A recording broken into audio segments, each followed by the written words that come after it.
여러분 2020년도 고생 많으셨습니다. 여러분이 열심히 걸어온 그 길이 2021년 역시 행복하고 건강하고 활기찬 길이 되시길 바라겠습니다. 올해도 잘 부탁드리겠습니다. 새해 복 많이 받으세요. 자, 그럼 오늘 영상 시작하겠습니다.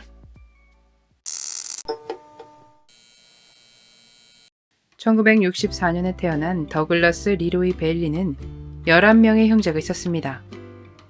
유쾌한 사람이었는지 그는 주변인들에게 많은 사랑을 받았습니다. 그는 어린 시절 학교를 중퇴하고 아버지 회사인 제재소에서 일을 시작합니다. 시간은 흐르고 회사에서 일을 하며 더글러스도 나이를 먹어갔죠. 그는 결혼도 했고 이혼도 했으며 그 후에는 다른 여성들과 데이트를 즐겼습니다. 그러던 어느 날 할머니 집을 방문했던 더글러스는 할머니를 찾아온 로즈마리 코엔이라는 여성을 만나게 됩니다. 로즈는 미네스터 대학에서 겸임교수로 일을 하고 있었습니다. 그렇게 서로를 알게 된 두 사람은 데이트를 시작했고 사랑에 빠진 더글러스는 그녀가 살고 있는 지역으로 이사를 합니다. 정말 행복한 시간들이었습니다. 2015년 11월 26일 추수감사절 더글러스의 가족들이 일리노이주로 모이기로 했고 그곳에 미네소타에 살던 로즈와 더글러스 역시 참석하기로 되어 있었습니다.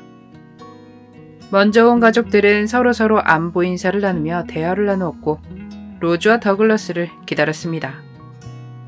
그런데 두 사람은 가족들이 이쯤이면 오겠구나 했던 시간이 지났음에도 그곳에 도착하지 않았습니다.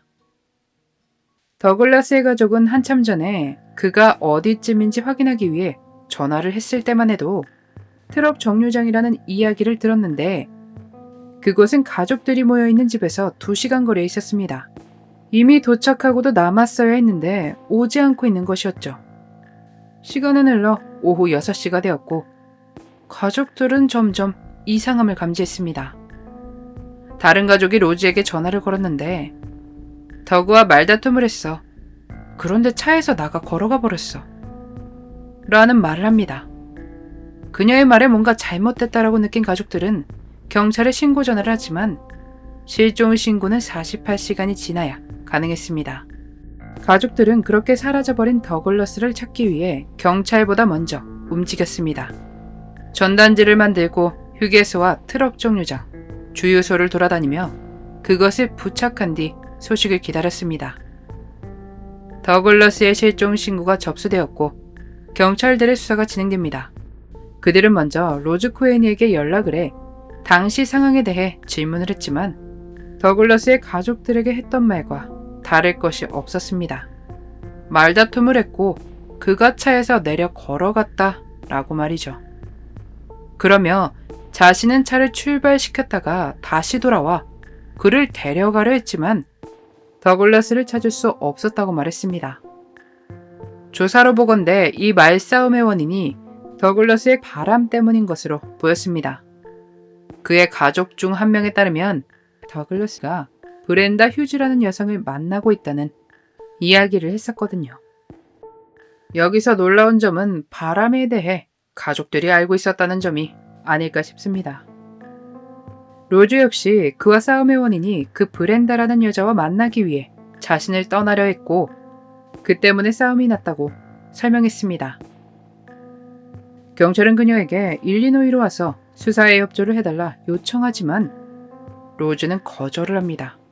자신은 그곳까지 갈 돈이 없다며 말이죠. 경찰은 두 사람이 멈춰 있었던 트럭 정류장에 가서 수색을 했고 CCTV 영상을 확보합니다.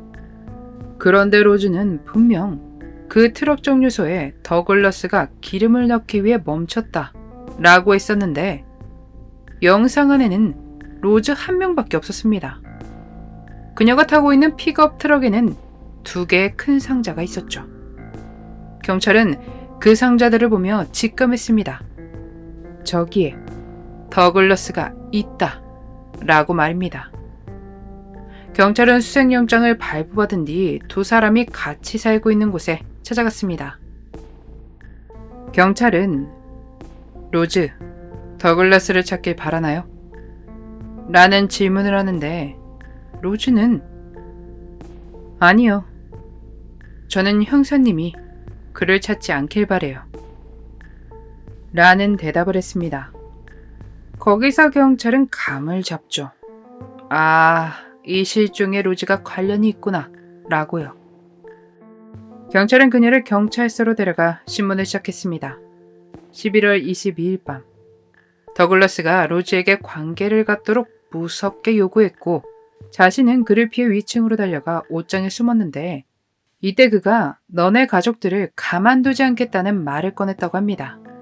무서워하고 있던 그녀의 눈에 띄인 것이 있었으니 바로 산탄땡이었습니다. 그걸 사용한 뒤 로즈는 곧 아들이 돌아올 시간이었기에 시트와 상자를 이용해 뒷수습을 했습니다. 그 후에 더글러스 페이스북에 마치 더 이상은 삶을 이어가기 싫다는 듯한 뉘앙스의 글들을 남겼고 가족들에겐 자신이 더글러스인 것처럼 연락을 했습니다.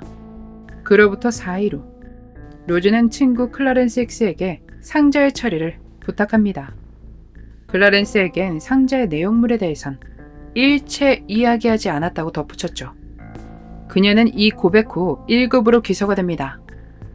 경찰은 클라렌스 X에게 연락을 하는데 그는 자신과 로즈는 오랜 기간 관계를 추구하는 사이였다고 말했으며 상자 안에 뭐가 있는지에 대해선 전혀 몰랐다고 주장했습니다. 2015년 12월 9일 경찰은 더글러스를 찾아냈습니다. 클라렌스 힉스 역시 상자를 처리한 것에 대해 기소됐고 2016년 12월 청문회로 진행된다고 했으나 그 이후로 어떤 판결을 받았는지 찾을 수가 없었습니다.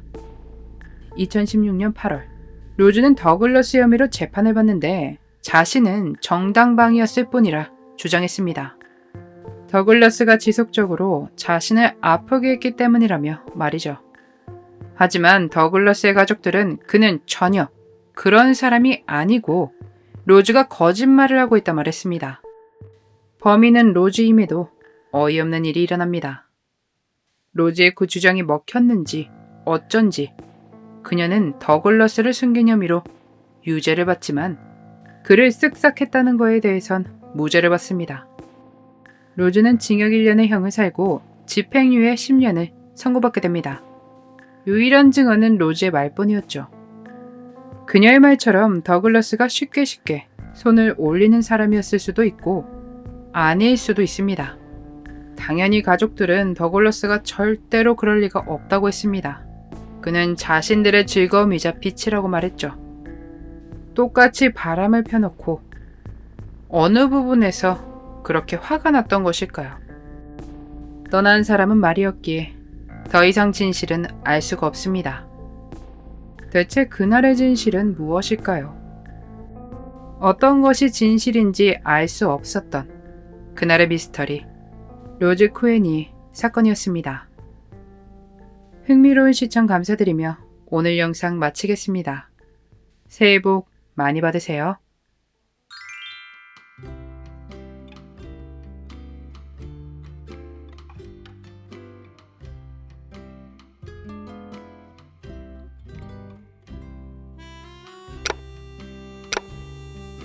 마지막까지 시청해주셔서 감사합니다.